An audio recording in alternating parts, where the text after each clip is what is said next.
አላበረቷትም። እውነት ከሱ ጋር እንድትሆን የሚፈልጉ ቢሆን ሴት ልጅ ደግሞ የወንድ ቤተሰብ ሲቀርባት በጣም ነው ደስ የሚላት። አይዞሽ ስትባል ከጎንሽ ነኝ ስትባል ያውም በሄሉ አይምሮ ንጹህ በሆነ ልብ ትግስታታ እሱን ለመጠበቅ ማለት ነው ነፍስ እስከ መክፈል ድረስ ደርሳለች። እሷ እግዚአብሔር ነፍሷን ስላተረፋት ነው እንጂ በብዙ ነገር ነው መስዋዕት የሆነችው። ግን እግዚአብሔር ነፍሷን ታድጎ አቆያት በህይወት። በቃ ወንድ ልጆች ደግሞ የሚፈልጉት በእነሱ ዘንድ አፍቅራ እውነት አንድ ሴት ልጅ ጠባሳ ማውጣት አለባት። እነሱ ያን ደም ይፈልጋሉ። ጠባሳ የሚባል እላያችን ላይ ማየት ተሰብራ ወደቀችን ነገር በኔ የተነሳ እንደ ሹመት የሚያዩት ነገር አለ። ያ ለምን አልሆነም ካልሆነ በስተቀር ሄሉ ከእንዳልክ ጋር በነበረችበት ሰዓት ራሱ የአባቷን ፎቶ ሰጥቷት የመጨረሻ ከውስጤ ያልወጣ ነገር አለ። በቃ አንተም ኑሮህን እኔም ኑሮ በዚህ አይነት ሁኔታ መቀጠል አንችልም። የራሳችንን ህይወት ወደፊት የሚያስቀጥለን ስራ አይደለም እየሰራን ያለ ነው። ስለዚህ አንተም ለህይወት ብለህ ነገር ችግር ያመጣል ለኔም እንደዛ ብላ ጥላ ስትሄድ ድረስ የነበረውን ነገር ጉዞ ላይ እሱ ከዛ ከነበረበት እስር ቤት ወጥቷል። ያን ያየ ነበር። ለምን ያኔስ አላናገራትም? ለምን ያኔስ አልጠየቃትም?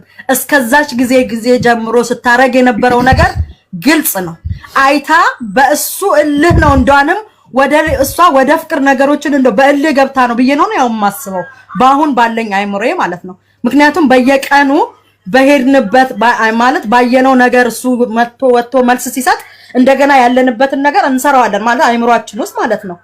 እኔ ምንድነው ያሰብኩት እስከዛ ድረስ የነበረውን ነገር አይቶ ከሆነ ከወጣ በኋላ እውነት የሚወዳት የሚያፈቅራት የሚፈልጋት ቢሆን ያን ሁሉ አድርጋ ስትመለስ ለምን አልጠየቃትም? የፍቅር ግንኙነት እንዳልነበራቸው እስከዛ ጊዜ ጀምሮ ያቅ ነበር። ለምን ያኔ አልደወለም አላናገራትም? አሁን እኔ የሚሰማኝ እሷን የማስጠቆር መንገድ ነው ወደ ዩቲዩብ እንደ አዲስ ለመምጣት ቪው እንደገና ደግሞ ተመልካችን አይምሮ ለመሳብ ሄሉን የሚወዳት በጣም የሚያከብራት ሰው አለ።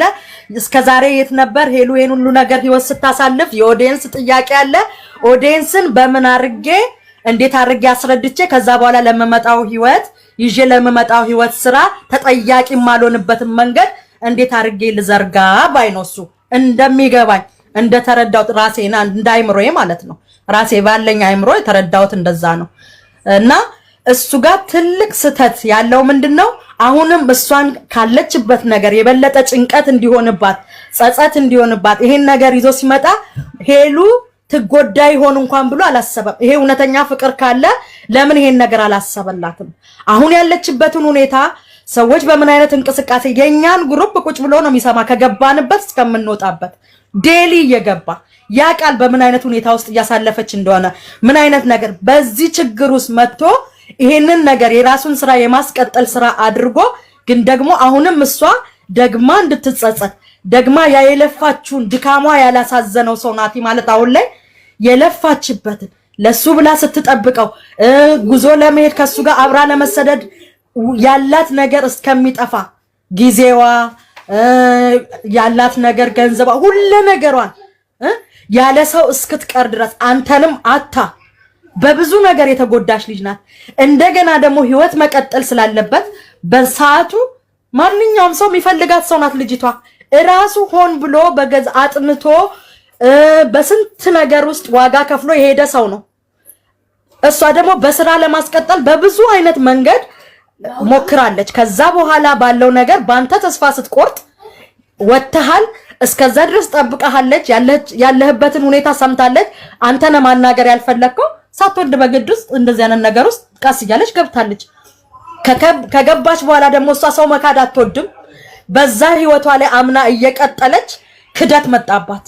ያ ደግሞ እግዚአብሔር ሊታደጋት የፈለገ ነገር እንዳለ ነው እኛ የሚሰማን እኛ የምናውቀው ልባችን የምንረዳው እግዚአብሔር ከሆነ ነገር እንደታደጋት በቃ እንደተጠበቃት ነው። ምክንያቱም ሐሰተኛ ሰው ጋራ እሷ ራሷ ማስመሰልም ማትችል ልጅ ጋር 6 ወር በማስመሰል ውስጥ የነበረ ሰው እግዚአብሔር ገለጣ አተረፋት፣ ታደጋት።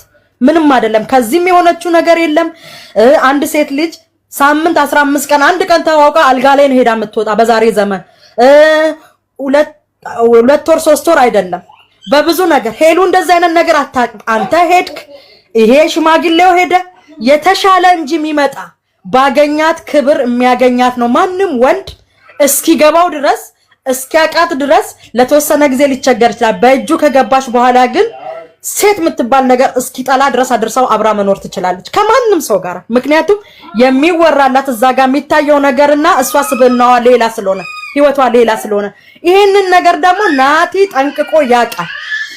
ለሱ ምን ያህል ፍቅር ክብር እንዳላት ዩቲዩብ ባይበላ ይቀር አንተ እንደዛ አይነት ጥሩ ስብና ይዘህ ደግ ሩሩ የዋ ሆነ ከጥሩ ቤተሰብ ተወልደ የእሷን ማንነት አውቀ ቤተሰቧን አብረሃት ኖረ የእሷን ልብ ታውቃለህ። ለዩቲዩብ እኮ በማንኛውም መንገድ ብትመጣ እኮ መስራት ትችላለህ። እኛም ማገዝ እንችላለን። ዋናው በስደት ላይ ራሱ ይሄን ቻሌንጅ አሳልፈ መምጣት እኛ ልናበረታታ ግድ ይለናል። ይሄ የግዴታ ከሄሉ ጋር መጣ ካልመጣክ አይደለም። የሰው ልጅ በስደት ላይ ሲያልፍ ምን አይነት ነገር እንዳለ እናውቃለን። አንተን በተሻለ ነገር ለማድረስ ዩቲዩብክ እንዲታይ በማንኛውም ነገር ልንረዳህ እንችላለን። ነገር ግን ቀጥተኛ መንገድ ስትመጣ ነው። አሁንም ሄሉን አንተ በግራም ነፈሰ በቀኝ እንዳጠቃሃት ነው የሚቆጠረው። ምክንያቱም አሳማኝ አይደለም የምትናገረው ነገር። ሄሉ ጋር ያ ሰው የላከው ሰው ማን ነው? ካንተ ጋር ምን ግንኙነት አለው? ያን ተስፋ ያስቆረጣት ሰው እንዳትጠብቅ ማን ያደረጋት? በዛ ሁኔታ ውስጥ እንድታልፍ ያደረጋት ማን ነው? ተስፋ ሰንቃ ነገን እንገናኛለን ብላ አምና በምትቀጥልበት ሰዓት ያስቆማት ሰው። በዛ ላይ ደግሞ ሄሉ ጨዋ ስለሆነች ታማኝ ስለሆነች ነገሩን ውስጧ ይዛ ለማንም ሳታወራ አንተ ስትጠይቃት ነው እንኳን ይሄን ነገር አውጥታ የተናገረችው፣ ያውም ስም ሳትጠቅስ። ያልተናገረችበት ደግሞ ከአንተን እየጠበቀች ስለነበር ካንተ መልስ መስማት ስለምትፈልግ ካንተ በመነጋገር ውስጥ የምታምነው ነገር ስላለ ያለ መቸኮሏ ይሄ ድንቅ ስብዕናዋን የሚያስገርም የሚያስደንቅ ስብዕና እንዳላት ዛሬም ነገም ወደፊት እንድናደንቃት የሚያደርግ ማንነት ያላት ልጅ ናት። እኛ በሷ እንኮራለን። አንተ ግን ይሄን ሁሉ ነገር በዚህ ውስጥ ስተት የተሳሳተችው ምንድነው ራሱ ብትለይ አንተ ተክጃለሁ። አንተ የተካድከው እኮ ማለት ነው ራስህን ነው ቀድመህ የካድከው። ምክንያቱም ያነበርክበት ቦታ ላይ ስትኖር በሳምንት ውስጥ አንድ ቀን ስትደውልላት ለ2 ደቂቃና ለ3 ደቂቃ ምንድነው ከሰላምታ ውጭ የለም አይደለ? እሷ ምን አርጋ ነው ተስፋን ሰንቃ ስትጠብቅህም ነበር። ከወጣ በኋላ ለምን አላወራሃትም? ሳታወራትም ቀረ አውራሃትም። አሁን የመጣህበት መንገድ አንተ ራስን ነፃ የማድረግ ስራ ነው። ይዘህ ለምትመጣው ስራ ሬዲ መንገድህን ያስተካከልክ መንገድ እየጠረክ ነው። ሌላ ነገር የለም። በቀጥታ መንገድ ብትመጣ አንተ እንደተናገርከውማ ብዙ ሰው ብዙ ነገር ባለ ነበር። ነገር ግን ሄሉን ሰዎች እናንተ ከምትሉ ከቀረባችኋት በላይ ስብዕናዋን በደንብ አውቀዋሉ። ማንነቷን ኦዲየንስን በደንብ አርጋ ሄሉ ከነአመጣጧ ግልጽ ነገር ስለሆነ ማንም ሰው በእናንተ አይሸወድም።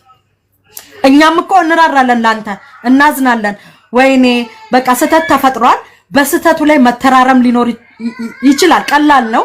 እንደ እህትም እንደ ወንድምም ተከባብሮ መኖር ይቻላል። ተዋዶ ተጋግዞ በስራም በምንም ነገር።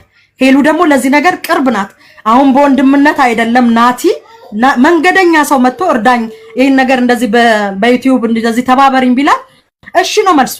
ምንም የለም እሷ ጋር። ስለዚህ ይሄ አብረን እንኳን ባንሆን ቤተሰባዊነታችን እንዲቀጥል ወደፊት አንቺ በምትኖሪ እኔ በምኖረው ኑሮ ተጠያይቀን እንድንኖር የሆነው ሆኗል። እንዴት አድርገን ነው ወደ ሚዲያ ላይ ይሄንን ነገር መስራት የምንችለው? በውስጥ ራሱ ይቻላል። የግዴታ ሰውን መግደል በቃላት አይጠበቅባችሁ። ወይም ደግሞ ለሌላ ሰው ተላልፎ እንዲሰጥ ለጠላት ወይም ደግሞ የምትወዱትን ሰው አሳልፋችሁ መስጠት ለራሳችሁ ጸጸት አይሆንባችሁም ወይ?